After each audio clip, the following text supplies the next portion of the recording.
Bulletin में स्वागत है आपका और मैं हूं आपके साथ जागृति खंतवाल। और अब बात करेंगे देवभूमि की। श्री हेमकुंड साहिब धाम की यात्रा 20 मई से शुरू हो रही है, जिसके चलते गुरुद्वारा श्री हेमकुंड साहिब मैनेजमेंट ट्रस्ट की ओर से ऋषिकेश में आज प्रथम जत्थे की रवानगी का कार्यक्रम आयोजित किया गया। कार्यक्रम में शामिल होने पहुंचे राज्यपाल लेफ्टिनेंट कर्नल गुरमीत सिंह, मुख्यमंत्री पुष्कर सिंह धामी ने गुरुद्वारे में मत्था टेका, तो वहीं हेमकुंड साहिब के लिए सिख श्रद्धालुओं का पहला जत्था आज ऋषिकेश के गुरुद्वारे से रवाना हुआ। पहले जत्थे में करीब 250 यात्री शामिल हुए। सीएम पुष्कर सिंह धामी समेत अन्य कई कैबिनेट मंत्रियों ने जत्थे को शुभकामनाएं दी और श्रद्धालुओं को रवाना किया। हेमकुंड साहिब यात्रा पर जाने वाले पहले जत्थे में पंजाब, हरियाणा, दिल्ली, राजस्थान के श्रद्धालु शामिल हैं। आज क्योंकि हेमकुंड साहिब यात्रा प्रारंभ हो रही है, लेकिन इससे पहले चार धाम की यात्रा 22 अप्रैल से प्रारंभ हो रही थी। 22 अप्रैल को जहां गंगोत्री धाम और यमुनोत्री धाम के कपाट खुले थे, वहीं 25 अप्रैल को केदारनाथ के कपाट खुले थे, 27 को बद्रीनाथ धाम के कपाट खुले थे और लगातार यात्रा चल रही है। 1 महीने का कालखंड आज से 4 दिन बाद यात्रा का पूरा हो जाएगा। इस बार क्योंकि हमको पहले से ही ये अंदाजा था कि यात्रा पिछले साल से भी बड़ी होगी। पिछले साल की यात्रा में पूरे यात्रा के सीजन में 50 लाख से भी अधिक लोगों ने रजिस्टर्ड रूप से और ऑफलाइन चारों धामों के दर्शन किए थे। पिछले साल भी बहुत बड़ी चुनौती थी, इस साल भी हमारे सामने चुनौती है कि यात्रा सबके सहयोग से सकुशल संपन्न हो और अब धीरे धीरे यात्रा अपने चरम पर आ गई है। आपको मैं बताना चाहता हूं कि केदारनाथ जी ने एक दिन में 1 मई के दिन 30,000 से भी ज्यादा लोगों ने दर्शन के लिए अपना रजिस्ट्रेशन करवाया हुआ था।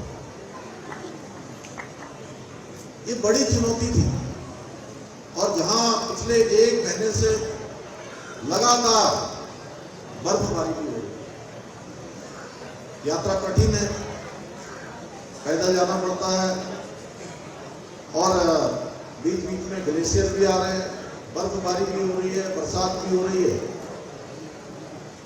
लेकिन उसके बावजूद भी जितने भी हमारे यात्री हैं, जितने भी श्रद्धालु हैं, जितने भी भक्तगण हैं, उनका उत्साह किसी प्रकार से कम नहीं हो रहा है, वो लगातार बढ़ रहा है। मैं भी लगातार सबसे अनुरोध और अपील करता रहा हूं कि आप यात्रा तभी प्रारंभ करें, तभी यात्रा में जाएं जब मौसम के बारे में ठीक प्रकार से जानकारी प्राप्त करें।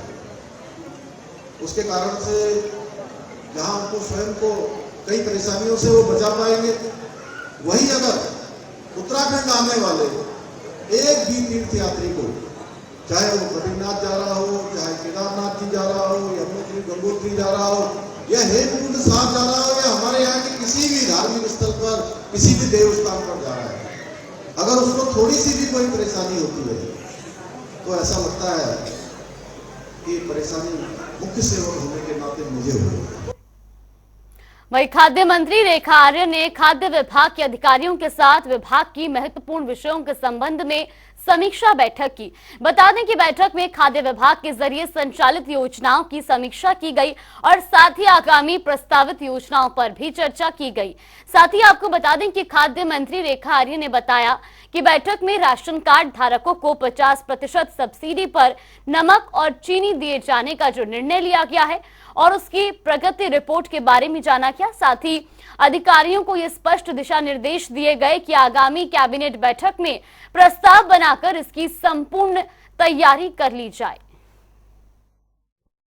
विभाग में जिस प्रकार से हमारे गोडाउन्स बने हुए हैं, उन गोडाउन्स को ठीक किस प्रकार से हमको किया जाना चाहिए। वहाँ पे वेइंग मशीन जहाँ जहाँ पे नहीं है और जहाँ जहाँ पे ज़्यादा वर्कलोड है वहाँ पर वेइंग मशीन प्रॉपर लगी होनी चाहिए, वो भी डिजिटल वेइंग मशीन वहाँ पर लगाई जाए, इसके भी निर्देश विभाग के अधिकारियों को दिया है।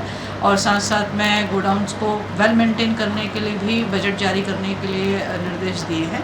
तो उम्मीद करते हैं कि हमारे बहुत सारे गोडाउन जो प्रदेश भर में हैं, जो अच्छी खासी जिनकी क्षमताएँ हैं, उनको हम लोग ठीक कर पाएंगे। इसके अतिरिक्त हमारे यहाँ पर एक महत्वपूर्ण विषय और आता है कि हमारे राशन डीलरों को जो उनका लाभांश है, वह उनको लाभांश या उनका परिवहन है, वो हमेशा से ये बात कहते आए कि हमारे को लाभांश और परिवहन जो है समय पर प्राप्त हो जाए। तो मुझे यह बताते हुए बहुत खुशी है कि जब से मुफ्त खाद्यान्न की व्यवस्था 1 जनवरी 2023 से लागू की गई है एनएफएसए एक्ट के तहत, तब से लेकर अभी तक में जनवरी, फरवरी, मार्च तक का हम लोगों ने अब तक में भुगतान हम लोग कर चुके हैं।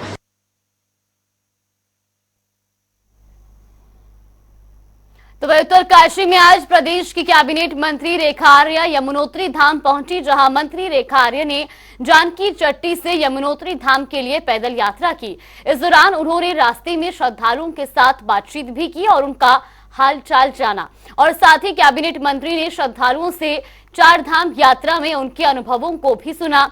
इस दौरान यात्रियों ने चार धाम यात्रा में सरकार की ओर से की गई व्यवस्थाओं पर संतोष व्यक्त किया। करीब 5 किलोमीटर की पैदल यात्रा के दौरान कैबिनेट मंत्री रेखा आर्य ने कई श्रद्धालुओं की फलाहार देकर भी मदद की, और इस दौरान मंत्री रेखा आर्य ने मां यमुना जी की विधिवत पूजा अर्चना कर आशीर्वाद लिया, और साथ ही उन्होंने मां यमुना से देश एवं प्रदेश वासियों की सुख, समृद्धि और खुशहाली की कामना की। आज बड़े सौभाग्य से मुझे यमुना की दर्शन करने का अवसर प्राप्त हुआ। निश्चित रूप से यात्रा पूरा यमुना पथ में चलते हुए माँ के उद्गम स्थल तक पहुँचना अपने आप में शब्दों में बयान न कर सकने वाला एक भाव है। और जिस प्रकार से यात्रियों में जोश है, हम यहाँ पे देख रहे हैं कि 60 से 65 वर्ष की उम्र की माता जी भी पूरी श्रद्धा के साथ में यमुनोत्री धाम से अपनी यात्रा को प्रारंभ करने का उन्होंने संकल्प लिया है, और बाकायदा पूरा 5-6 किलोमीटर वो हमारे साथ चल के आई। इससे पता चलता है कि कितनी श्रद्धा जो है यमुनोत्री धाम के प्रति है। आज मुझे भी वो सौभाग्य प्राप्त हुआ। साथ ही मंदिर कमेटी के लोगों से भी मुलाकात हुई, और मंदिर कमेटी के लोगों ने कुछ व्यवस्थाएं यहाँ पर मांगी है, जिसको लेकर आने वाले समय में निश्चित रूप से माननीय मुख्यमंत्री जी से भी वार्ता रही, पर्यटन मंत्री जी से भी इस संदर्भ में वार्ता करूँगी कि महिलाओं के लिए चाहे वो चेंजिंग रूम हो या टॉयलेट्स हो, ये यहाँ पर बने, और कुछ व्यवस्थाएं जो यहाँ पर होनी चाहिए वो व्यवस्था यहाँ पर हो। लेकिन इन सब परिस्थितियों के बावजूद भी यह गौर करने वाली बात है कि यात्रा निर्बाध तरीके से चल रही है। लोग स्वयं अनुशासन में अनुशासित होते हुए बाकायदा यात्रा कर रहे हैं, और माँ यमुना से तो इतनी ही प्रार्थना रहेगी कि हमारे उत्तराखंड में हमेशा सुख, समृद्धि और शांति बनी रहे। जिस प्रकार से उत्तराखंड का परिचय इन चार धामों से आता है, यमुनोत्री धाम जहाँ से इसकी शुरुआत होती है, मैं चाहूँगी कि माँ की कृपा सदैव इस देवभूमि को प्राप्त होती रहे और उत्तराखंड का हर वासी सुख, समृद्धि को प्राप्त करे। यही कामना जो है मैंने आज यमुनोत्री धाम में आकर माँ से मांगी। मैं शब्दों के माध्यम से नहीं कह सकती, लेकिन इतना कह सकती हूँ कि शायद आज बुलावा आया तो इसलिए आने का मौका मिल गया। मैं माँ का बहुत अभिनंदन करती हूँ। वहीं धामी सरकार के कैबिनेट मंत्री चंदन रामदास के निधन के बाद खाली हुई बागेश्वर विधानसभा की सीट पर उपचुनाव होना है, जिसको लेकर कभी भी चुनाव आयोग नोटिफिकेशन जारी कर सकता है। इस चुनाव में ऐतिहासिक जीत दर्ज करने के उद्देश्य से भारतीय जनता पार्टी ने अभी से तैयारियां तेज कर दी हैं। इस संबंध में भारतीय जनता पार्टी के प्रदेश प्रवक्ता सुरेश जोशी ने मीडिया से बात करते हुए कहा कि आने वाले 6 महीने के अंदर बागेश्वर विधानसभा सीट पर उपचुनाव होना है, जिसको लेकर पार्टी की ओर से पूरी तैयारियां कर ली गई हैं।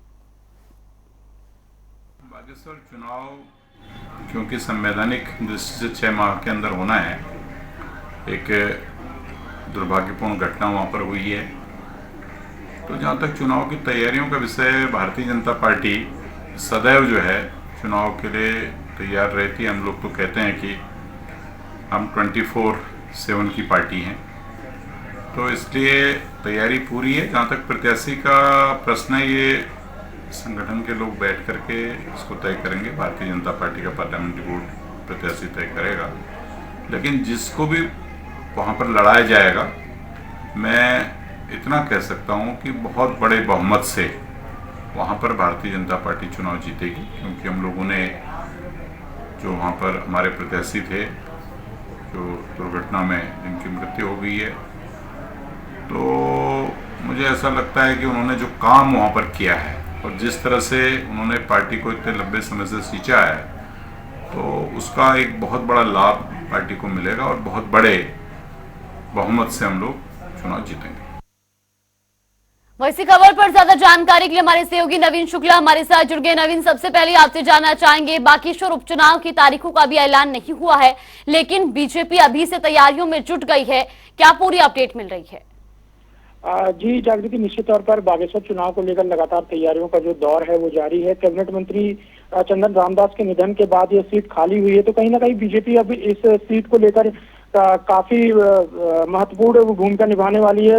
लगातार बीजेपी के जो कार्यकर्ता हैं, पदाधिकारी हैं, वो बागेश्वर में मौजूद हैं और आम जन संपर्क अभियान जो है उसकी शुरुआत भी कर दी गई है। इसके साथ ही खबरें यह भी आ रही हैं कि कैबिनेट मंत्री चंदन रामदास के किसी परिवार के सदस्य को, या तो उनके पुत्र को या तो फिर उनकी जो पत्नी है उनको यह टिकट दी जा सकती है। हालांकि अभी इसकी आधिकारिक घोषणा नहीं हुई है, लेकिन कहीं ना कहीं बागेश्वर सीट को लेकर तमाम जो बीजेपी द्वारा तैयारियां की जा रही हैं, इस सीट को किस तरीके से जीता जाए, किस तरीके से अपने सीट को काबिज किया जाए, तो इसको लेकर तैयारियों का दौर जारी है। लगातार कार्यकर्ता भी जा रहे हैं और पदाधिकारियों द्वारा जो बीजेपी प्रदेश कार्यालय है वहां पर बैठक भी की गई है कि इस सीट को किस तरीके से जीता है। तो कहीं ना कहीं बीजेपी इस सीट को लेकर तैयारियों में जुटी हुई है और साफ तौर पर जो प्रदेश प्रवक्ता भी कह रहे थे कि इस सीट को लेकर काफी सरकार भी गंभीर है और तमाम सारी तैयारियां भी की जा रही हैं। तो कहीं ना कहीं बागेश्वर सीट एक हॉट सीट भी बनती हुई नजर आ रही है। इसके साथ ही अभी कार्यकर्ताओं द्वारा वहां पर जो स्थानीय लोग हैं उनसे मिलने का काम भी किया जा रहा है और सूत्रों से ये भी खबर आ रही है कि उनके परिवार के किसी सदस्य को बीजेपी मैदान में उतार सकती है और उन्हें टिकट दे सकती है। जी बिल्कुल, बहुत बहुत धन्यवाद आपका हमारे साथ जुड़ने के लिए और तमाम जानकारी हम तक पहुंचाने के लिए। वही खबरों में आगे बढ़ेंगे, जहां बीते 2017 और 2022 के विधानसभा चुनाव में कांग्रेस की करारी हार के बाद कांग्रेस एक बार फिर से अपनी पार्टी को मजबूत करने में जुटी हुई है।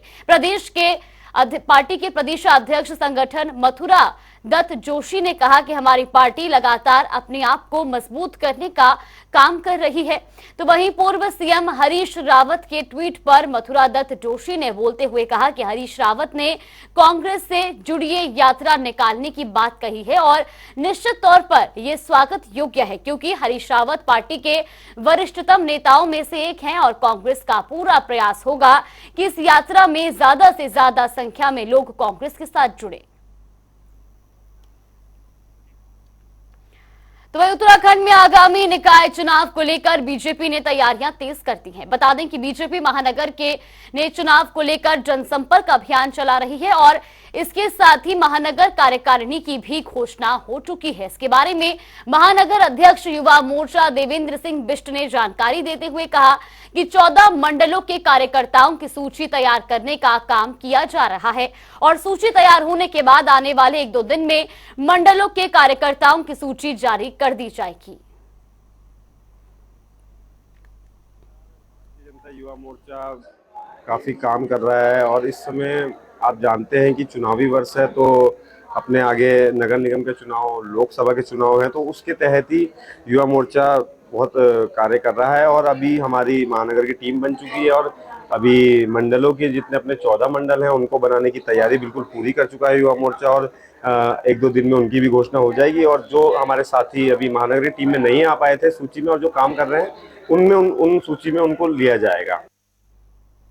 वही देहरादून में भारतीय किसान यूनियन आज जिलाधिकारी कार्यालय के सामने धरने पर बैठे हैं। यौन शोषण के आरोपों में घिरे बृजभूषण की गिरफ्तारी को लेकर भारतीय किसान यूनियन के राष्ट्रीय अध्यक्ष लाल सिंह गुर्जर ने बयान देते हुए कहा कि जब तक बृजभूषण की गिरफ्तारी नहीं होती है तब तक हम यूं ही हल्ला बोल करते रहेंगे और पुरजोर विरोध करते रहेंगे। आपको बता दें कि बीते कई दिनों से दिल्ली के जंतर मंतर पर महिला रेसलर धरने पर बैठी हैं और ऐसे में जिनके समर्थन में भारतीय किसान यूनियन भी अब उतर आई है।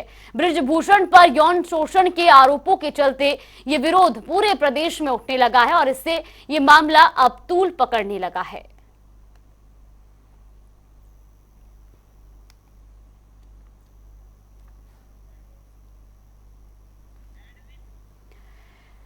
तो ये तस्वीरें भी आपको दिखा रहे देहरादून की, जहां पर जंतर मंतर पर धरने पर बैठे रेसलर्स के समर्थन में जहां अब किसान यूनियन भी